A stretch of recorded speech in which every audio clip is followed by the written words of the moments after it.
You call your insurance company and you go, hey, I was in an accident, a lane change accident. They slammed into me. I say, oh, okay. So you were just going down the highway, somebody slammed into you? Oh, no, I was changing lanes at the time. Oh, well, that makes a big difference. Um, so I say, well, what happened? Well, there was a police report and they couldn't determine fault, which is not unusual in police reports. Um, they just said go through your own insurance. They gave the other guy a ticket. I'm like, okay, well, that's good. What did they get a ticket for? Well, his registration was not valid. It was expired. Well, I can't really do much with that. So, let's talk about what happened. Well, like I said, he slammed into me. Okay? So, you were changing lanes and he was changing lanes and you both crashed into each other.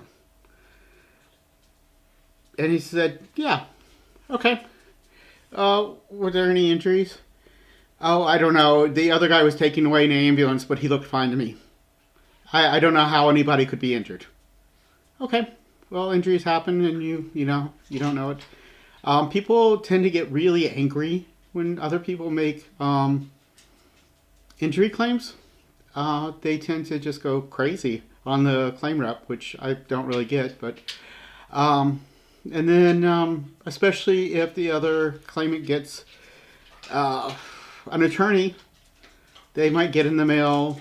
Yeah, our insured might get in the mail a letter that says, I'm representing so and so, but attorneys will send it to whoever's on the police report, so it's not a big deal either. A lot of people ask me, well, when is this going to end? Well, it will end. The statute of limitations for bodily injury is between 2 and 3 years in most states. Some states it's longer. So they have until that time to make a claim for bodily injury. If they file suit, it could go on indefinitely. So there's that too. And then people on the phone go completely nuts. So, everybody can make a claim. They can make an injury claim. They can do whatever they want. We'll take a look at the facts and make a decision. And they said, well, by the way, my car is, both cars are disabled. We both had to be towed. Okay. So, are you going to go through your insurance, or what are your plans? Well, it was his fault, so I'm going to call up his insurance. Okay. Or better yet, I think you should call their insurance. I'm like, well, actually, I can't make a first-party claim for you, so you'll need to call them. I can advise you of your deductible and get everything rolling if you want to go through your insurance. So you usually get a hang up at that point. So I called the other guy up and I said, well, what happened? Your guy slammed into me. Okay, were you just in one lane or what was going on? Well, we were both changing lanes. Okay. What's going on with your vehicle? It's in a tow yard. Okay. Well, you're going to have to mitigate your damages. That means that you're going to have to minimize damages and cost. If that means going through your insurance, that's just what you're going to have to do.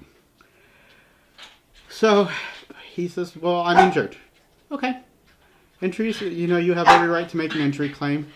I will open that up for you. So you'll have to submit your medical bills. And then after we do an investigation, I'll go ahead and take a look at any market value for your claim. Usually when I talk about market value for bodily injury claims, that makes people really upset. I guess they're, what I'm saying is I'm trying to establish that there may be some value to your claim, some market value, some reasonable market value. To them, I'm telling them that their suffering has monetary value, which is basically what they're going for anyways. So I called my insurer. I said, listen, I'm going to have to take a look at the police report. I talked to the other guy. He's making an injury claim. He was taken away by ambulance. I talked to him about mitigation of damages. I told him that he's going to have to go through his own insurance if he needs sudden relief from his property damage claim. So I think that what a lot of people don't understand is that sometimes things appear to be the other person's fault. For instance, if you're in a parking lot and you park there, you're just parked, and then you look both ways, and then you pull out of the parking lot, and somebody slams into the rear of you. You're going to call me up and say, hey, some guy hit me, it's their fault. And I'm going to say, well, from what you told me is you were pulling out and you were impeding his right of way. He was in a lane of traffic, moving in a reasonable speed. And either you didn't see him or whatever, but when you backed up, you hit him. So you hit him in the front. So if you had hit him, you hit him in the front, and if you had hit him in the middle, that would have been even worse, because that means that he was passing you at the time. So the person who pulls out of a parking space and impedes that right away does have negligence, and it may appear that just because somebody hits you that they're at fault, and sometimes that's not true.